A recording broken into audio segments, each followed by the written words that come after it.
Welcome to my channel learn chemistry with Varsha. हम general organic chemistry पढ़ रहे थे और उसमें हम इंडक्टिव इफेक्ट और हाइपर कॉन्जुगेशन कंप्लीट कर चुके हैं। इनके जो PYQs हैं वो हम लास्ट में करेंगे एक साथ, ठीक है। अब हम आज रेजोनेंस स्टार्ट करने वाले हैं। जनरल ऑर्गेनिक केमिस्ट्री का थर्ड टॉपिक है रेजोनेंस, ठीक है। पहले हम इसके की पॉइंट्स पढ़ते हैं। फर्स्ट की पॉइंट क्या है? Resonating structures are also known as canonical structure और कॉन्ट्रीब्यूटिंग स्ट्रक्चर, ठीक है। तो हम रेजोनेंस में जो स्ट्रक्चर्स पढ़ते हैं उनको कैनोनिकल स्ट्रक्चर्स भी बोलते हैं, कॉन्ट्रीब्यूटिंग स्ट्रक्चर्स भी बोलते हैं, ठीक है। सेकंड क्या है? Resonance involve delocalisation of lone pair and pi electrons. इसमें क्या होता है? लोन पेयर और पाई इलेक्ट्रॉन्स का डीलोकलाइजेशन होता है, पाई बॉन्ड जो होता है, ठीक है। थर्ड पॉइंट क्या है? Resonance involve electronic arrangement only, position of atom remains same. इसमें क्या होता है? जो रेजोनेटिंग स्ट्रक्चर्स हम बनाते हैं उसमें इलेक्ट्रॉन्स का मूवमेंट होता है, जो एटम्स हैं उनकी पोजीशन वही रहती है। फॉर एग्जांपल हम एक क्लोरोबेंजीन का एग्जांपल लेके देखते हैं।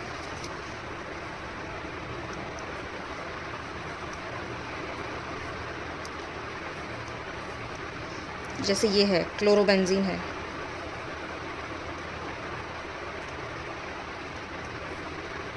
इसमें अब हम रेजोनेंस दिखाएंगे तो इसमें क्या होगा? इलेक्ट्रॉन्स का मूवमेंट होगा।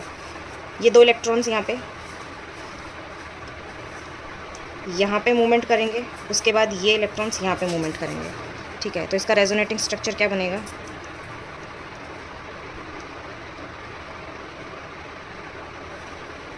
यहाँ पे डबल बॉन्ड आ जाएगा, क्लोरीन पॉजिटिव, और ये इलेक्ट्रॉन्स जो है पाई बॉन्ड वाले ये शिफ्ट होके इधर आ जाएंगे। तो इधर क्या होगा? Negative charge with lone pair of electrons, ऐसे। तो इसमें क्या हो रहा है? ऐसे इसके बहुत सारे रेजोनेटिंग स्ट्रक्चर्स बनते जाएंगे। तो इसमें क्या हो रहा है? इलेक्ट्रॉन्स का मूवमेंट हो रहा है। क्लोरीन की पोजीशन वही है इसमें, यहाँ पे क्लोरीन, यहाँ पे क्लोरीन, यहाँ पे एक और बनेगा, क्लोरीन की पोजीशन वही है। इलेक्ट्रॉन्स मूवमेंट होकर डीलोकलाइजेशन होके और उसके बाद यहाँ पे आ जाते हैं, वापस क्लोरीन के पास आ जाते हैं, ठीक है। अब नेक्स्ट पॉइंट क्या है हमारी? नेक्स्ट हेडिंग क्या है? वाई रेजोनेंस अकर, मतलब रेजोनेंस है वो क्यों होता है। रेजोनेंस एक स्पॉन्टेनियस प्रोसेस है, ये तो हम जानते ही हैं। ये एक इंट्रामोलिकुलर प्रोसेस है, मतलब विद इन द मॉलिक्यूल होती है, ठीक है, विद इन द सिस्टम होती है। तो ये रेजोनेंस होता क्यों है? मतलब ये एक परमानेंट इफेक्ट है और ये रिएजेंट की एब्सेंस में भी होता है। मतलब ज़रूरी नहीं है कि हमारे पास कोई एक सिस्टम है उसके ऊपर रिएजेंट का अटैक हो तभी ये रेजोनेंस या इंडक्टिव इफेक्ट या फिर हाइपर कॉन्जुगेशन जो हम पढ़ रहे हैं वो अकर हो। वो बिना एब्सेंस के भी होता है। तो ये क्यों होता है? मतलब एक सिंपल सी बात है कि रेजोनेंस जो है वो स्टेबिलिटी इंक्रीज़ करता है सिस्टम की। कोई भी सिस्टम अपनी स्टेबल फॉर्म में जाना चाहेगा। कोई भी जैसे इलेक्ट्रॉन, जैसे एटम है, उसके पास जैसे 7 इलेक्ट्रॉन है, 7 इलेक्ट्रॉन्स है, तो वो अपना ऑक्टेट कंप्लीट करने के लिए अपने आप को स्टेबल बनाना चाहेगा। तो उसको क्या चाहिए होगा? इलेक्ट्रॉन चाहिए होंगे। तो ऐसे ही रेजोनेंस, इंडक्टिव इफेक्ट और ये हाइपर कॉन्जुगेशन क्यों होता है कि जो सिस्टम है वो अपनी स्टेबिलिटी गेन करना चाहता है। रेजोनेंस क्या होता है कि it increases the stability of the system and resonance decreases the potential energy of the system. Potential energy को डिक्रीज़ करता है और स्टेबिलिटी को इंक्रीज़ करता है ताकि वो रिएक्शन और अच्छे से कर सके। नेक्स्ट क्या है? Basic requirements. रेजोनेंस के लिए बेसिक रिक्वायरमेंट्स क्या होती हैं? अब हम ये पॉइंट्स पढ़ते हैं। Resonating structures must follow Lewis octet rule. Resonating structures जो हम बनाते हैं, जैसे कोई भी क्लोरोबेंजीन है उसका हम बना रहे हैं, 4-5 रेजोनेटिंग स्ट्रक्चर्स हम बना रहे हैं, तो उसमें क्या है कि ऑक्टेट रूल फॉलो होना चाहिए। मतलब जितने भी एटम्स हैं उन सब के पास 8 इलेक्ट्रॉन्स होने चाहिए और जो हाइड्रोजन है उसका ड्यूप्लेट कंप्लीट होना चाहिए, ठीक है। हाइड्रोजन ड्यूप्लेट कंप्लीट करता है। That means carbon atom and nitrogen atom can never be pentavalent and oxygen atom can never be tetravalent. इस बात का हमें ध्यान रखना है। मतलब ऑक्सीजन एटम है वो रेजोनेंस कर लेगा, लेकिन इस बात का ध्यान रखना है कि ऑक्सीजन कभी भी टेट्रावेलेंसी शो नहीं करता और कार्बन और नाइट्रोजन पेंटावेलेंसी शो नहीं करते, ठीक है। नेक्स्ट पॉइंट क्या है बेसिक रिक्वायरमेंट्स में? Resonating structures must be drawn in such a way that more electronegative atom should get negative charge while less electronegative atom must get positive charge। कोई भी हम जैसे इलेक्ट्रोनेगेटिव एलिमेंट है, जैसे हमारे पास हम कोई भी सिस्टम है उसमें हम रेजोनेटिंग स्ट्रक्चर्स दिखा रहे हैं, तो उसमें हमें इस तरह से उस रेजोनेटिंग स्ट्रक्चर को ड्रॉ करना है कि जो मोर इलेक्ट्रोनेगेटिव एटम है उसको हम नेगेटिव चार्ज देंगे और जो लेस इलेक्ट्रोनेगेटिव एटम है उसको पॉजिटिव। ऐसा क्यों कर रहे हैं? क्योंकि मोर इलेक्ट्रोनेगेटिव एटम जो होता है उसमें ज़्यादा टेंडेंसी होती है नेगेटिव चार्ज को रखने की, और जो लेस इलेक्ट्रोनेगेटिव होता है उसमें लेस टेंडेंसी होती है नेगेटिव चार्ज को रखने की, वो पॉजिटिव चार्ज कंसिडर करता है। तो अगर हम इसका उल्टा कर देंगे तो स्टेबिलिटी गेन नहीं होगी और पोटेंशियल एनर्जी बढ़ जाएगी, है ना। तो हमें रेजोनेंस में करना क्या है? हमें सिस्टम की एनर्जी कम करनी है और स्टेबिलिटी बढ़ानी है, ठीक है। नेक्स्ट पॉइंट क्या है? Charge separation should be low and like charges must not lie on adjacent atom. Charge separation जो है, फॉर एग्जांपल जैसे कुछ भी है, हम चार्ज सेपरेशन से क्या मतलब है, जैसे ये पॉजिटिव चार्ज है, ये नेगेटिव चार्ज है, तो यहाँ पे कोई भी एटम है एक्स वाई जेड जो भी है, इस पे पॉजिटिव इस पे नेगेटिव है, ठीक है। एक तो ये है और एक ये है X Y Z P Q, एक ये है।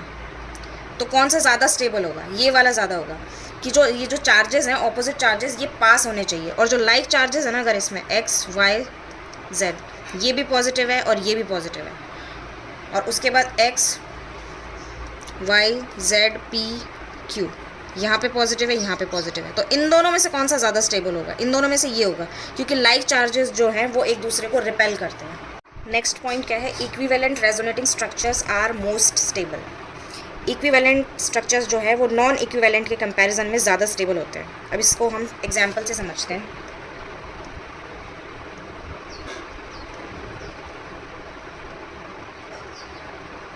एग्जाम्पल इसमें हम लेते हैं एसीटेट आयन और फिनॉक्साइड आयन का एग्जाम्पल लेते हैं। एसीटेट आयन, ठीक है। एसीटेट आयन क्या होता है, CH3COOH, ये क्या है, एसिटिक एसिड, और इसका हम प्रोटॉन अगर हटा देंगे तो ये क्या होगा, एसीटेट आयन, CH3COO नेगेटिव, ठीक है। इसका रेजोनेटिंग स्ट्रक्चर हम बनाते हैं CH3COO नेगेटिव। इसका रेजोनेटिंग स्ट्रक्चर कैसे बनेगा, ये नेगेटिव चार्ज जो है ऑक्सीजन वाला ये इधर जाएगा और ये इस ऑक्सीजन के पास चला जाएगा, तो इसका रेजोनेटिंग स्ट्रक्चर क्या बनेगा, CH3CO नेगेटिव O, इस पर डबल बॉन्ड। तो ये क्या इक्विवेलेंट रेजोनेटिंग स्ट्रक्चर है, मतलब यहाँ पे ऑक्सीजन पे नेगेटिव चार्ज है, यहाँ भी। और फिनॉक्साइड आयन जो है उसका देखते हैं।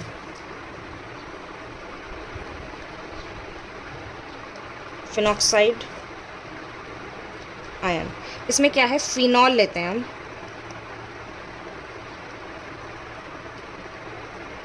फिनॉल, और उसमें से हम प्रोटॉन हटा देते हैं, तो क्या बनता है, फिनॉक्साइड आयन।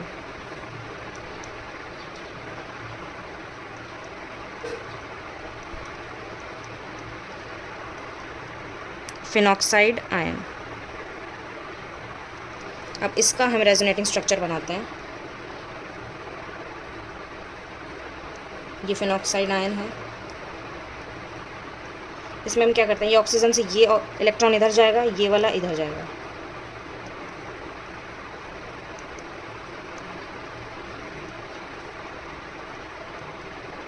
ये ऐसे बन जाएगा, और यहाँ पे क्या आएगा, ये नेगेटिव चार्ज इधर आएगा, तो इधर डबल बॉन्ड बन जाएगा, और इधर क्या हो जाएगा, लोन पेयर ऑफ इलेक्ट्रॉन्स, और ये वाले जो बॉन्ड है इनमें कुछ भी डिस्टर्बेंस नहीं और ये एज इट इज़ आ जाएंगे, ठीक है। उसके बाद ये इधर जाएगा, ये इधर जाएगा, फिर इधर नेगेटिव चार्ज आएगा, फिर ये इधर जाएगा, ये इधर जाएगा, इधर नेगेटिव चार्ज, ये इधर, और उसके बाद ये इधर, तो ये पूरा डिलोकलाइजेशन हो गया। अब इन दोनों में डिफरेंस क्या है, इक्विवेलेंट और नॉन इक्विवेलेंट, हम इजीली देख सकते हैं कि ये जो है ये इक्विवेलेंट रेजोनेटिंग स्ट्रक्चर है, जो एसीटेट आयन है ये वाला, ये क्या है, equivalent resonating structures, equivalent resonating structures, ये दोनों, ठीक है। और जो ये है ये क्या है, नॉन इक्विवेलेंट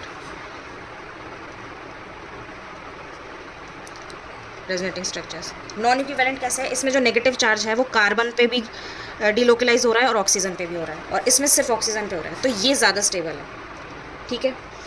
और एक और चीज़ क्या है, जो ये एसीटेट आयन है जो ये हम पढ़ रहे हैं, ये वाला, ये एक तो इक्विवेलेंट रेजोनेटिंग स्ट्रक्चर है इसलिए ज़्यादा स्टेबल है, मतलब इसमें ऑक्सीजन एटम जो है उसी पे नेगेटिव चार्ज है दोनों रेजोनेटिंग स्ट्रक्चर में। इसमें जो 4 या 5 रेजोनेटिंग स्ट्रक्चर जो बनेंगे फिनॉक्साइड आयन के, उसमें क्या है, कार्बन पे भी डिलोकलाइजेशन हो रहा है और ऑक्सीजन पे भी हो रहा है। तो एक रीज़न तो ये हो गया एसीटेट आयन के ज़्यादा स्टेबल होने का कि ये इक्विवेलेंट रेजोनेटिंग स्ट्रक्चर्स बनाता है। दूसरा क्या है कि इसमें जो मोर इलेक्ट्रोनेगेटिव एटम है, ऑक्सीजन एटम, उसी पर ही नेगेटिव चार्ज है। इसमें क्या है, कार्बन पे भी है, जो हमने ये बेसिक रिक्वायरमेंट्स में पढ़ा था कि resonating structures must be drawn in such a way that more electronegative atom should get negative charge while less electronegative atom must get positive charge.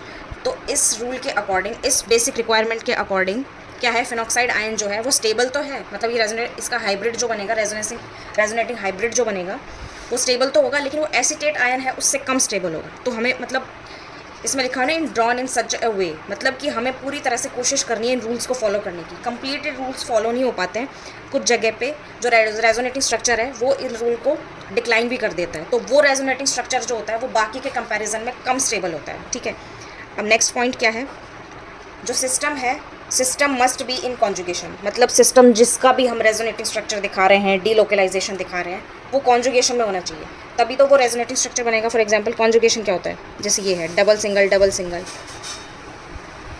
Double single double single, ये होता है, इसको हम conjugation कहते हैं।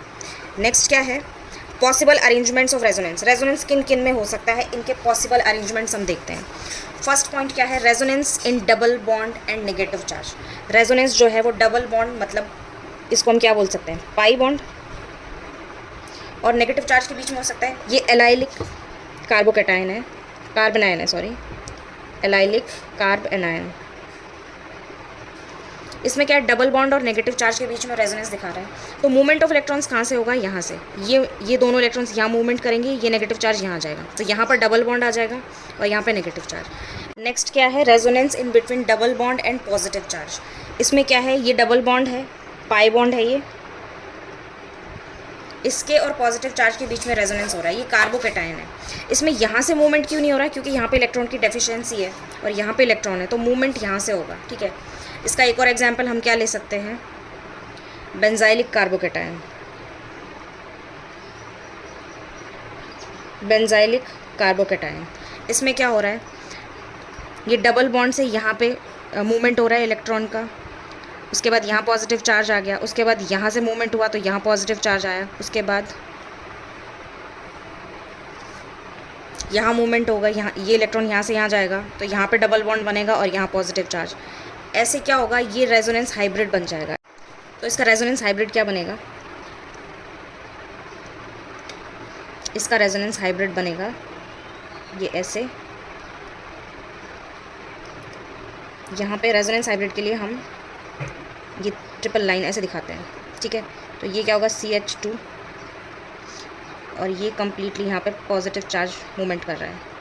ठीक है, अब थर्ड पॉइंट क्या है इसमें, थर्ड पॉइंट है resonance in between double bond and free radical. ठीक है, अब हम यहाँ पे एक कॉन्जुगेटेड सिस्टम ले लेते हैं। यहाँ पे फ्री रेडिकल, फ्री रेडिकल का हमने क्या पढ़ा था कि सिंगल इलेक्ट्रॉन का मूवमेंट होता है, तो जो हम ये ऐसे हेड लेते थे, एरो हेड लेते थे, जो ये हाफ हेड लेंगे, हाफ हेडेड एरो लेंगे। ठीक है, तो इसमें देखो क्या हो रहा है, ये वाला इलेक्ट्रॉन यहाँ मूव कर रहा है, इसमें से, इन दोनों में से ये दो इलेक्ट्रॉन यहाँ पे डबल बॉन्ड के, एक इलेक्ट्रॉन यहाँ आ जाएगा, तो ये दोनों इलेक्ट्रॉन मिलकर यहाँ डबल बॉन्ड बना लेंगे, जो यहाँ पे इन्होंने बना रखा है, यहाँ पे बनाया हुआ है डबल बॉन्ड। उसके बाद इसके पास एक इलेक्ट्रॉन रह जाएगा यहाँ पे। तो नेक्स्ट रेजोनेटिंग, ये फर्स्ट रेजोनेटिंग स्ट्रक्चर है। अब नेक्स्ट में क्या होगा, ये वाला जो इलेक्ट्रॉन है ये इधर आके इधर मूवमेंट करेगा, और ये वाला इलेक्ट्रॉन यहाँ आएगा, तो यहाँ पे डबल बॉन्ड बन जाएगा और यहाँ पे फ्री रेडिकल रह जाएगा। तो ये तीन इसके रेजोनेटिंग स्ट्रक्चर्स हैं। ठीक है, फोर्थ पॉइंट क्या है, resonance in between double bond. Double bond के बीच में रेजोनेंस अगर हम दिखाते हैं तो हम इसका एग्जाम्पल ले सकते हैं। फॉर एग्जाम्पल बेंजल डिहाइड, ये बेंजल डिहाइड है, CHO, और यहाँ पे अब इसमें हम किन दोनों डबल बॉन्ड के बीच में रेजोनेंस दिखा रहे हैं, ये डबल बॉन्ड, एक तो ये वाला है और एक ये वाला, C डबल बॉन्ड O और C डबल बॉन्ड C, ये जो 3 C डबल बॉन्ड C है, इन सब के बीच में हम रेजोनेंस दिखा रहे हैं। ठीक है, एक बार इसको रब कर देते हैं। अब हम मूवमेंट दिखाते हैं इलेक्ट्रॉन्स का। ये डबल बॉन्ड के इलेक्ट्रॉन्स यहाँ से यहाँ जाएंगे और ये यहाँ से यहाँ जाएंगे। ठीक है, तो इसका रेजोनेटिंग स्ट्रक्चर क्या बनेगा, ये रिंग बनेगी यहाँ से। जो बॉन्ड एज इट इज़ है पहले उनको लिखना है, उसके बाद जहाँ पे मूवमेंट हुआ है, ये बॉन्ड टूट के यहाँ से यहाँ गया है, इसका मतलब क्या है कि यहाँ पे डबल बॉन्ड आया है। ठीक है, और यहाँ से इलेक्ट्रॉन गया, इसका मतलब इस पर पॉजिटिव चार्ज है, और ये ऑक्सीजन यहाँ से बॉन्ड टूट के इसके पास इलेक्ट्रॉन गया है, तो यहाँ पे नेगेटिव चार्ज है। ठीक है, उसके बाद अगला रेजोनेटिंग स्ट्रक्चर क्या होगा, ये वाला जो बॉन्ड है ये टूट के यहाँ बॉन्ड बनाएगा, मतलब कि यहाँ डबल बॉन्ड आएगा, ये रिंग बना दी CH,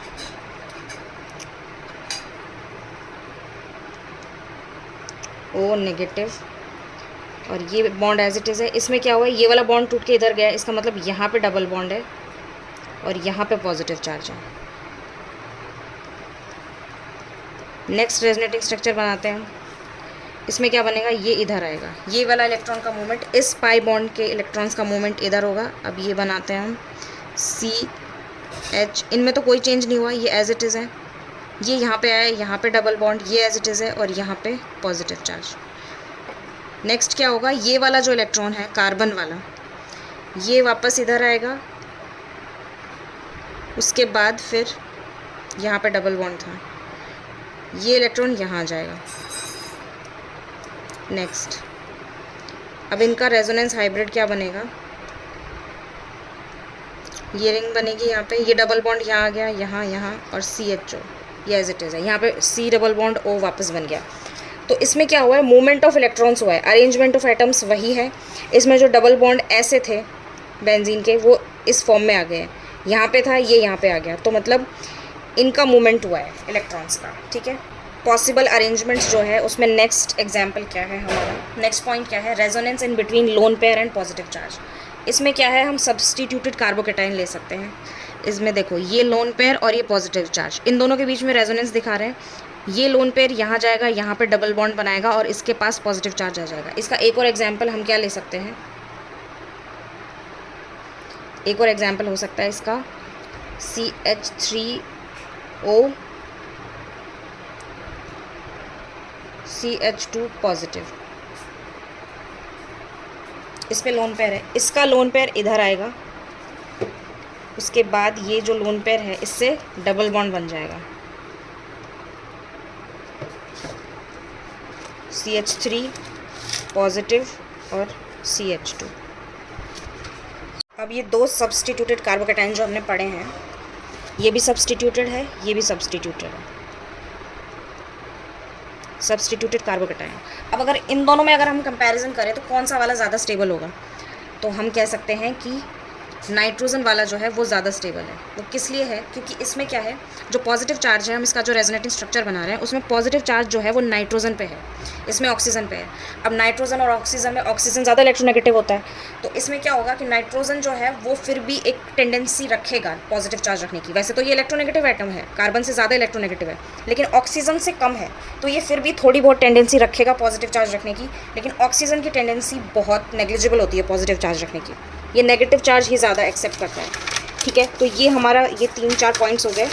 फर्स्ट तो इंट्रोडक्शन हो गया, उसके बाद हमारा सबसे पहले हमारा क्या हुआ था, की पॉइंट्स पढ़े थे हमने, उसके बाद हमने रिक्वायरमेंट्स ऑफ रेजोनेंस पढ़ी थी, रेजोनेंस क्यों होता है ये पढ़ा था, उसके बाद हमने पॉसिबल अरेंजमेंट्स पढ़े थे, क्या है कि रेजोनेंस डबल बॉन्ड और पॉजिटिव चार्ज के बीच में होता है, रेजोनेंस डबल बॉन्ड और नेगेटिव चार्ज के बीच में भी होता है, रेजोनेंस जो है वो दोनों डबल बॉन्ड के बीच में भी होता है, रेजोनेंस डबल बॉन्ड और फ्री रेडिकल के बीच में भी होता है। उसके बाद फिर ये सब्सटीट्यूटेड वाला पढ़ा था हमने, तो इससे हमने एक रेजोनेंस का पूरा एक ओवरव्यू तैयार कर लिया है। तो इसके बाद हम क्या करेंगे, रेजोनेंस जो है उसके लिए कुछ रूल्स होते हैं कि रेजोनेंस किस में ज़्यादा होगा, किस में कम होगा, मतलब हम उसका स्टेबिलिटी ऑर्डर निकालते हैं, कोई भी एग्जाम्पल आता है तो उसमें क्या है, रूल्स होते हैं कि कौन ज़्यादा स्टेबल होगा। तो रूल्स हम नेक्स्ट लेक्चर में पढ़ेंगे। Thank you, keep watching and keep learning.